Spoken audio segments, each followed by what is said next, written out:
This is Lynn McRee giving a shout out to my new friends, the producers and creators of Don't Go Out There.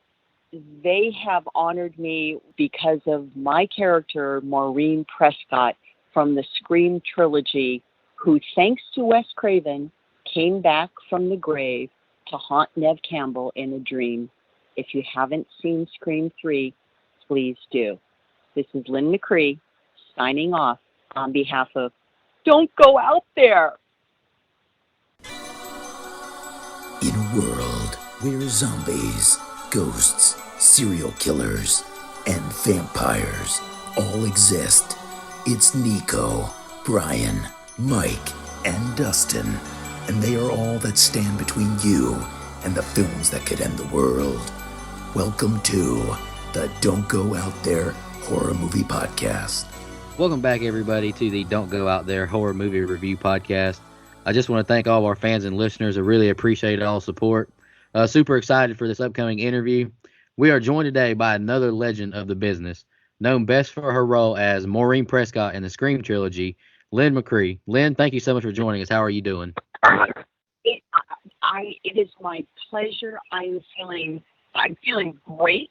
I'm feeling super honored, like just an Academy Award or something. So thank you so much for choosing me. Of all the famous people in the Scream Trilogy, you chose me. I will do my best to stay focused on the question because I am Irish and I do have the distant accent. So let's We like to start off all of our interviews just by asking, what is it that got you into acting? You were a fashion model before this, am I correct? That is correct. Not runway, because I'm only 5'7", not tall enough. Photography model. I should say photographer's model. Correct. I started in New York City, age 19, 99 pounds back then, for Wilhelmina. And I was, to my definition, I was successful as a photographer's model and did commercials and a lot of print stuff and catalogs. And then I got a deep dive into the dark recesses of what the fashion world is all about, and I wanted nothing to do with it. Wow. So I left, just like that, divorced, left it behind me, and got involved in another career. And fast forward about 10 years later, I met somebody, and to this day, I don't know his name. I don't have a visual of memory. He said, I want to shoot a headshot. Well, I knew what a headshot was from the fashion world. And I said, why? I left the fashion world 10 years ago. He said, would you please humor me? Let me shoot your headshot. I said, okay. That was back in the days. I was living in the San Francisco Bay Area. There were two agents. One was Jimmy Gourmet and one was Ann Bredner. And he shot my headshot, and little beknownst to me, he submitted it to both of those agencies. Oh. And they were fighting over who would represent me. And that's how my acting career began. Isn't that wild? Wow, that's awesome. That is awesome. It was kind of a mistake, but obviously it was meant to happen, and that was oh my goodness. I've been saying 30 years ago for a long time, so it's probably closer to 35. Yeah. I know, crazy. Yeah, you said meant to be. I was definitely about to use that same verbiage. It definitely sounds like it was meant to be. Yeah, and thank you for that support. And we're talking late 80s, 90s, San Francisco Bay Area. There was so much work for actors. And that was back in my non-union days. Oh, I did local and regional commercials, narrations of industrial films. Wow. A couple of TV shows and feature films. And And then fast forward, God bless Wes Craven. What a phenomenal human being. The planet's lost when he passed. He's the one that said, we want you as Nev Campbell's mom, meaning me, of course, and I got to join the Screen Actors Guild Union. That was 1999.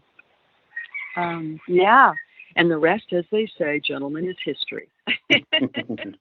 That's incredible. Lynn, we've had a lot of guests, but you're our first we've been able to get from the Scream franchise. We've had Roger L. Jackson do an intro for us for the show, but you're the first, interview we've gotten, which really is fitting because the whole first trilogy is basically a story about your character. All roads always lead back to Maureen Prescott. But can we start off with the first two films? Your pictures were used in those films. How did you come about? Yeah. Oh my goodness. This is such a wild story. So,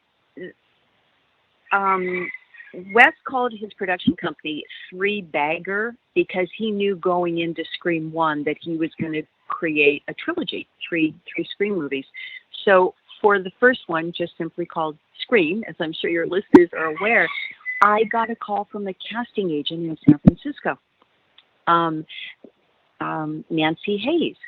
And that was back in the days when the casting agents called the actors directly.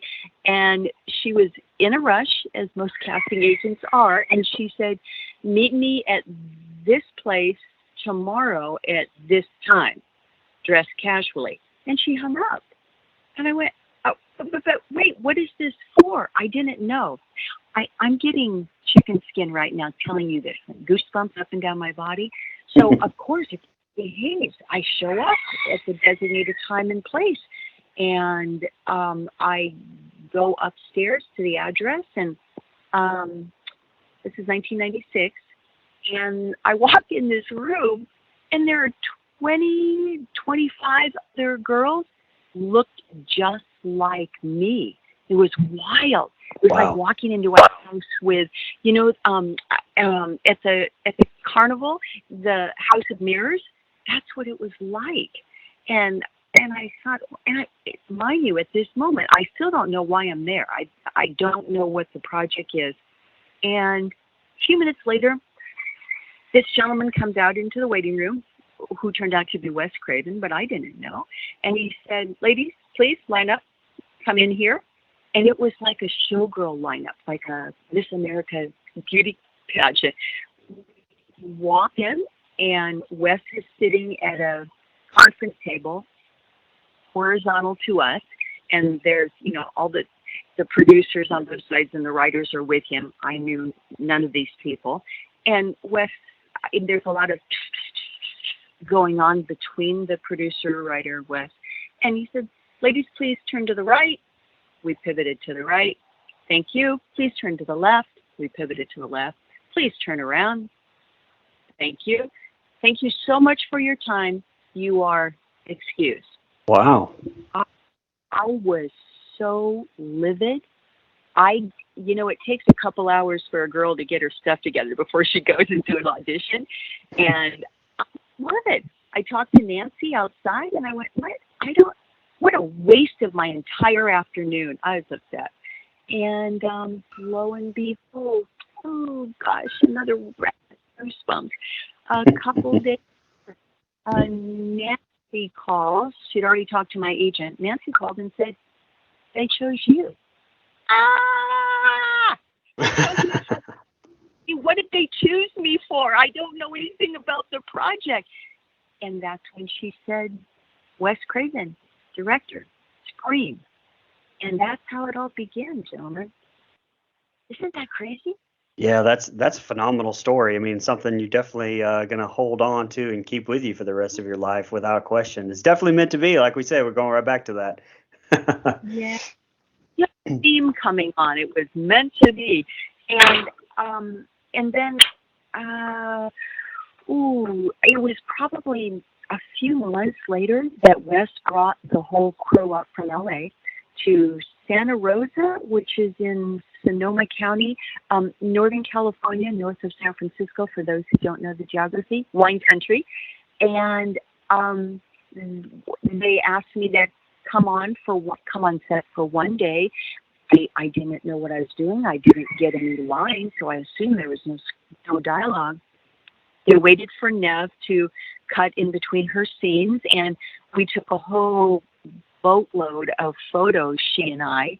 And at that moment, I'm learning, I'm supposed to be her mother, and I still don't know what this is all about. I don't know anything about Courtney or David or anybody, and I got to see what they shot. They chose the one photograph that's in the original screen, and I'm delighted and humbled to say that when Scream 3 was wrapped, the PA who had been with me and with Wes through all Scream trilogies, she sent me that actual photograph in the original frame that was shown in Scream 1 and 2, and I still have it. Oh, that's phenomenal. And again, that kind of leads into my next question. I mean, so you weren't really even told about the backstory of Maureen Prescott. I mean, after you even got the part, I mean, you had to find out like us in the theater. Is that correct? That is, as the British would say, you are spot on. Yes, absolutely. Even because obviously I, watched Scream 1 and Scream 2, and I knew my character was important. I wasn't. My character was Maureen Prescott, because anyone who's seen the trilogy, which is probably most of your listening audience right now, I had no screen time in 1 or 2. I had that one photograph. And fast forward, late spring, early summer, 1998, I get a call from that PA, the one who sent me the photograph, and the conversation went something like this. Lynn, hi, how have you been? Yeah, it's so-and-so from Scream. Do you remember me? Of course I remembered her. I said, yes, of course. These people do not call to find out how the actor is and what the weather's doing. Right. And heart started pounding, and my palms started sweating, and my stomach went into butterflies. And she said, so I'm calling because Wes asked me to, and we always do what Wes says. And, he's got this crazy, crazy concept. He's thinking of producing another Scream movie. It would be number 3, of course. And he's got this idea that maybe he'll resurrect Maureen. Maybe she'll come back in, I don't know, maybe a dream sequence of Neb's. Anyway, he's just toying around with that. Now, there's no guarantees, Lynn, so I'm just calling to find out if he decides to go with this concept. Should we call you directly? Should we call your agent? And I had to put my hand on my heart, because, again, these folks don't call when they're not serious. And I said, wow, gosh, it sounds like a great idea. Please call my agent, Mary Tonry, in San Francisco, who has since retired, and I miss her so much. I was with her for 20 years. And about a week later, I get the call from Mary that said, holy shit, I have great news for you. And I sat down because I knew exactly why she was calling. And she said, they want you in LA for Scream 3. You've got lines, and you're going to be able to join the Screen Actors Guild. And that's how that all began. Gentlemen, we're talking every actor's dream come true. Right. The limo picking me up at my house, driving me to San Francisco airport, flying first class to LA, the driver picking me up at the airport at the gate, driving me to my penthouse suite where I lived for 2 weeks in LA while we were shooting in studio and on location. Gift basket, notes from Wes and his production crew, and it was every day. It was a dream come true. Every day I pinched myself. Yeah. Well, and your scene in Scream 3, I mean, is one of the most actual scary. and disturbing parts of the entire franchise in a good way. In a good way. Can you talk a little bit about maybe the makeup process for that scene? I mean, did it involve a few hours in that whole dreaded makeup chair with the ghostly apparition you had going on there? Yes, for days. Yes. And I remember, I hadn't thought about this for years. So I'm sitting in the makeup trailer for about 3 hours. They're painting, 2 makeup artists, one on each side of me. They're painting the veins on the blue veins on the backs of my hands. They're putting on fake nails and then clipping the nails so they're all jagged and rough, and then painting blood around the cuticles. Then the face and the chest. That went on for 3 hours. The makeup's done. I'm ready to go out and actually act.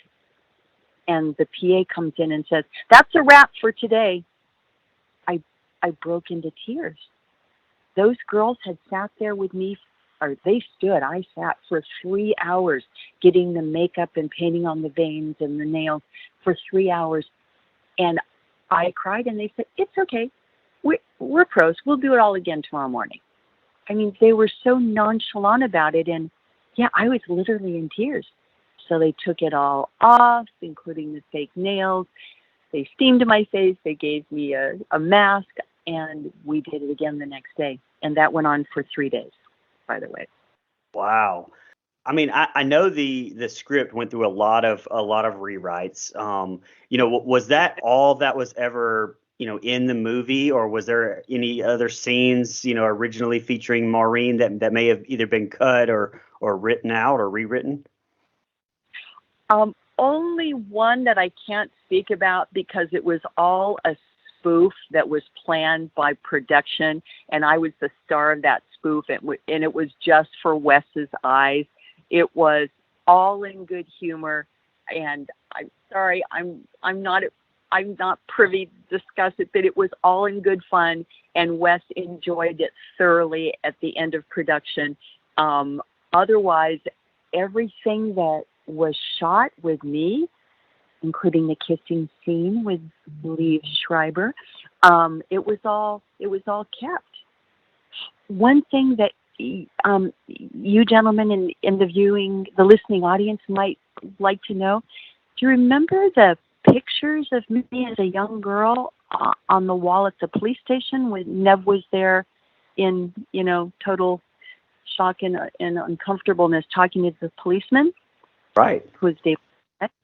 Those photographs are from my modeling career in New York City. Those actual originals when I was 19 years old and 99 pounds. Oh, perfect. Hey, that worked out great then. It did. And speaking of that, I mean, you recently did some interviews for a book, commemorating the 25th anniversary of Scream. It's called, It All Began with a Scream by Patrick Maroney. You don't know this yet, but we actually have Patrick scheduled to come on the show and do an interview with us on this in a couple of days. So can you actually tell us a little bit about that interview there? Oh my goodness. Once again, I'm getting rushes of what we call in Hawaii chicken skin, just goosebumps. I hope someday I get to meet him, just like I hope someday I get to meet you too. I know it's going to be rare, but hey, sometimes things are just meant to be. He called me, Patrick, out of the clear blue, right after another gentleman called for the same reason. They wanted to do coffee table books on the 25th anniversary to commemorate this Scream trilogy. And at first, Patrick's probably going to hear this. At first, I thought I was talking to the same author because they called just a few days apart. And I mean, who would, 2 authors wanting to interview me for a book commemorating the 25th anniversary of Scream? So I got myself straight with all the facts, and I was interviewed by both authors. Patrick's book came out first. Oh gosh, I think it came out It's been a few months. So September of 2021, and I read it cover to cover, couldn't put it down. Anybody who loves movies and Hollywood and the Scream trilogy, they're gonna eat this book up. And he was kind enough to quote me throughout, and he's a really likable guy. He's Irish. How can you not like him? Right. And can you give us a little taste regarding the interview? I mean, is there any stories or anything you'd like to share without spoiling too much? And again, it's called "It All Began with a Scream" by Patrick Maroney. So and he actually sent us a copy of it too, a digital copy, and it's phenomenal. I'm gonna go buy a copy just to support it. But it was phenomenal read. Aw, um, I agree with everything you said, and I've got the hard copy in front of me with a little love note from Patrick, which I actually had laminated because, yeah, it was sweet, sweet, sweet. Yes, regarding story, oh my goodness, I'm gonna keep this one close to my heart the rest of my life. Yes, it's a sweet, short story. I'm on set, Scream 3. We're on location in Topanga Canyon, and I was tired. I wanted to sit down, and I sat in Wes Craven's director's chair. Wow. I didn't know.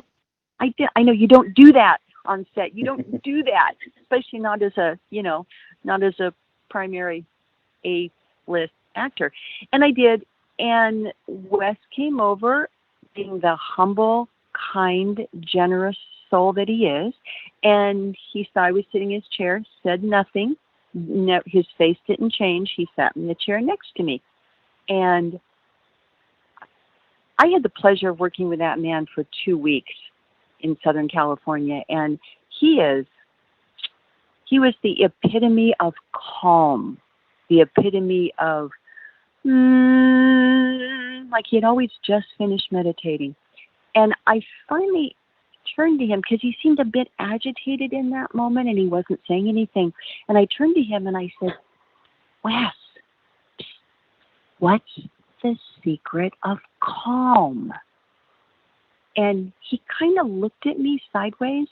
He stood up and he started walking away. And that's not the Wes that I knew. He took about 3 steps. He turned his whole tall, slender body looked over his left shoulder and said to me, quote, perspective, unquote. I will remember that the rest of my life because what I found out in the last 20 years, it's true. It's true. You know, gentlemen, every moment of every day, we get to choose our perspective of life. We don't have any choice over what happens to us, the good, the bad, and the ugly. We have every bit of control over how we choose to see and feel and believe about what happened to us. Perspective. So that's the story that I'm taking away probably to the grave with me about my experience on Scream. Isn't that a great one? Wow, that may be the best story that's ever been told on here. No lie. I mean, that gave me goosebumps. That was phenomenal. Thank you for sharing that with us. Yeah, I was just in awe listening. Thanks. I just absolutely had total respect for him, as did, according to Patrick's book, as did everybody who ever had the pleasure of working with him, from writers, producers, editors, right on to the cast. He was a kind, gentle man, and what a loss for the world and for Hollywood when he passed. But as we all know, life is impermanent. You know, Right. Every living passes, and wow, he did so much good while he was here. And it's because of Wes that I'm a member of the Screen Actors Guild and will be the rest of my life. So, yeah. I'm so glad you love that story. Me too. Thank you. Mm-hmm. Thank you for letting me hear it. That was incredible. We had Lynn Shay on last year, and she spoke very highly of Wes Craven as well. She absolutely loved the man. Yeah, there's nothing not to love about him. And Yeah. oh, I got to tell you that, yeah, the Weinstein brothers. Ay, ay, ay, ay, ay. Yeah, if Wes was caused any stress during the shooting of Scream 3, yeah, it came out of his New York office. Yeah. Okay, that's a whole different talk show. So moving back to this interview. Yeah. I believe it. Yeah. Uh, Lynn, I'm gonna ask you about another film you were in. Back in 2008, you were in Milk with Sean Penn, Josh Brolin, and Emil Hirsch. Can you tell us a little bit about your experience on set and how was it working with some of those actors? Oh my. Have you seen the film? I did Have a you seen long. the film? I did. It's been a long time ago though since that I did sit down and watch it. It was about when it came out. Was it around what 2008, 2009, I believe, something around there. It's Yep. been a while since I've seen that. I I don't remember, which is unacceptable from my perspective. I thought it was even earlier than that. Do you? I don't even remember when the actual shooting happened in San Francisco. Do either of you? It came out in 2008, so it must have been around 2007 or probably that you guys shot maybe. Yeah, the year before. It. I want to give a shout out to. Oh my goodness. Yeah. The director, Gus Van Sant. Um, for those of you who haven't seen it, please watch it. Not because I'm in it. And Sean Penn, by the way, did win the Oscars that year for Best Male Lead. Right. What Gus did, which was absolutely brilliant, in my humble opinion, he spliced footage that he shot there on location in San Francisco with actual footage from way back when, and the 80s, I believe, when that incident happened. And it's all told through Sean Penn's mouth. It's all about his story because he played Harvey Milk, obviously, and it is absolutely worth. I know it's a narrative; it's not a documentary. It's absolutely worth anybody's 2 hours of time. It is brilliant. It's absolutely brilliant, and Sean absolutely, to me, he deserved the Oscar. I was in a scene towards the end of the film. I played the secretary for Mayor Moscone, and Josh Brolin, as the shooter, comes into my office with a gun, but we don't know this at the time. And he kind of, I call the mayor to get permission from the mayor for Josh to go in and conduct his business, and he gets impatient because he's got a gun, he's about to kill somebody, and he pushes past me and goes in the mayor's office. And then we know that we heard a noise, but we don't know what it was. And my character, the secretary, actually looks out the window because she's in downtown San Francisco in the mayor's office, and it could have been a car backfiring, and it wasn't. Of course, it was 2 shots, and it was that whole scene. My point is that whole scene was ad-libbed. Oh wow. Gus, I know. Gus came to me, and I was cast as background, and Gus came up to me. The director came up to me and said, "So I have an idea," and he explained what he wanted. And so that whole scene that I just described, that you will see in the movie, for those of you who haven't seen it yet, please do. It was all ad-libbed, and the way it was shot. I don't want to give away anything else, but the way it was shot was brilliant too. And yeah, again, it has nothing to do with me. It has to do with Gus's brilliance in cinematography and his concept. One more story about that. This is fascinating. The writer of the whole Milk script, Dustin Black. Yeah. He was 25 years old. He wasn't even born when that happened. Wow. Isn't that phenomenal? And I got to meet him, and I mean, it's what I call an old soul.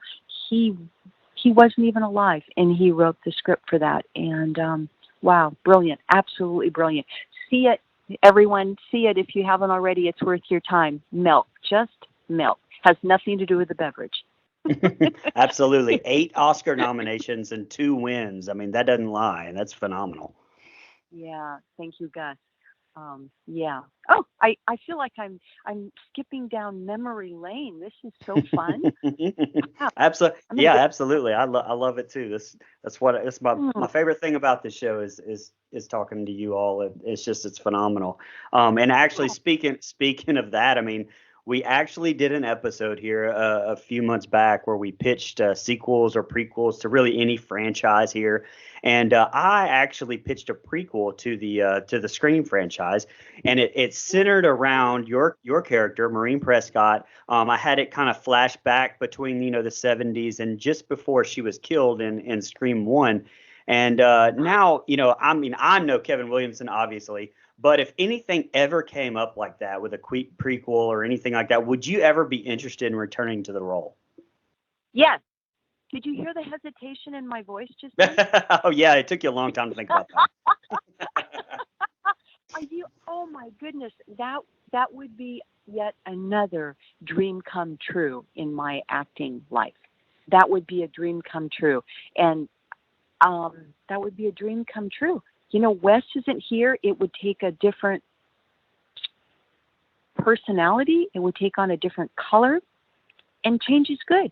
4 and 5, Scream 4, Scream 5, I wasn't involved in. The primary A-list actors were, of course. But yes, are you kidding? Oh, Brian, oh my goodness, Nico, if that happened, yes, please, you have my permission to give them my personal number that you're calling on, okay?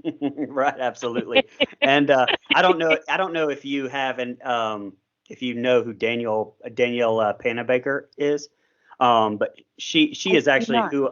That's well, I mean, she was in 2009 Friday the 13th, and she's been in a bunch of other stuff too.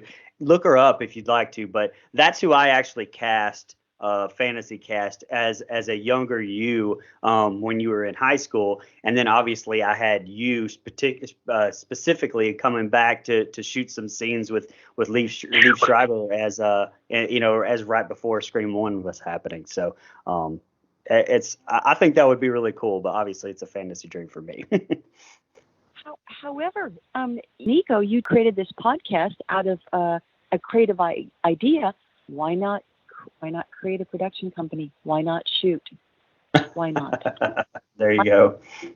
Okay. Anything is possible. If you can see it, you can create it. You can make it happen. It's the power of creativity. Perspective, remember? It's all about perspective. You're right. If I ever win the lottery, I'll buy my own studio. But right now, I don't have enough money. Not yet, but you're young. You have lots of time on your side, right? Lots of That's time. right. And Yes, ma'am. Absolutely. Oh, sorry, said ma'am, but yes, absolutely. you called me ma'am, and I have been detecting a bit of a southern accent. So, are you from the Tennessee, Kentucky area? I was born in Kentucky, but I live in Florida now. Oh, okay. Hence the ma'am, because my daddy was from Mississippi, and I grew up with ma'am and sir. So, okay, it's okay. I forgive you this one time, but let's go back to Lynn. It won't happen again, I promise. Oh, don't promise. It's okay. It's okay. Oh, Uh, gentlemen. Oh, Lynn, what does the future hold for you? And is there what's on your docket? Anything you want to shout out? You on social media, maybe? How can fans keep up with you? wow. I when Scream 3 came out, I was in addition to acting, I was in a highly public industry, and I was on Facebook, and I had a stalker. So currently, because of that nightmare, I am on zero social media. I do have a page on IMDb, Internet Movie Database, and I have an agent here in the state of Hawaii where I live.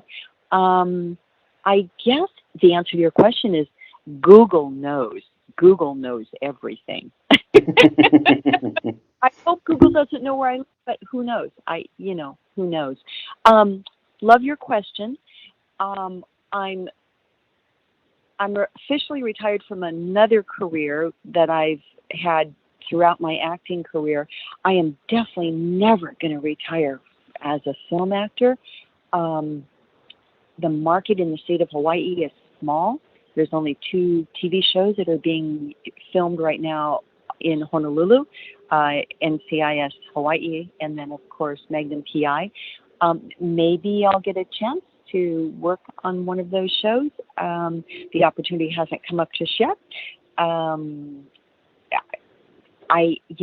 wish I knew. Hold on, let me grab my crystal ball. I don't know. I know that I feel tremendous gratitude and joy and serenity in my life. I live in the jungles of one of the Hawaiian Islands, and I feel grateful and humble to have the life that I have been able to create. And I used to be a world traveler, but I haven't gone anywhere since I got back from Egypt and India. That was 2019. I had not left the island for 2 years, and which is really weird for me, gentlemen, very weird. I'm a world traveler. I take off every year for 2 to 5 months, and last time I did that was 19. So we'll see. So well, Lynn, a wise person once told me that you're young, you can make this happen, make CSI happen. Let's do it. Let's make it happen. Absolutely. From your mouth to the universe's ear, I'm there. Sign me up. Have your people call my people through. I'll say yes. Aw, thank you for your optimism. I appreciate that. Yes, ma'am. I mean, yes. So much for promises. So much. I didn't. For my defense, I didn't promise that was Nico. It's ingrained into us. We can't help it. This gentleman. Well, Lynn, thank you so much for coming on the show. We really appreciated talking to you. I hope we didn't take up too much of your time, but this has been a fantastic interview, and I'm sure everybody will love it as well. Oh, gentlemen, I'm honored. You just made my day. I can't wait to hear the podcast. Thank you for making my day. I know it's probably cocktail time and dinner time where you are. I thank you for choosing me. And just want to remind everybody to don't go out there.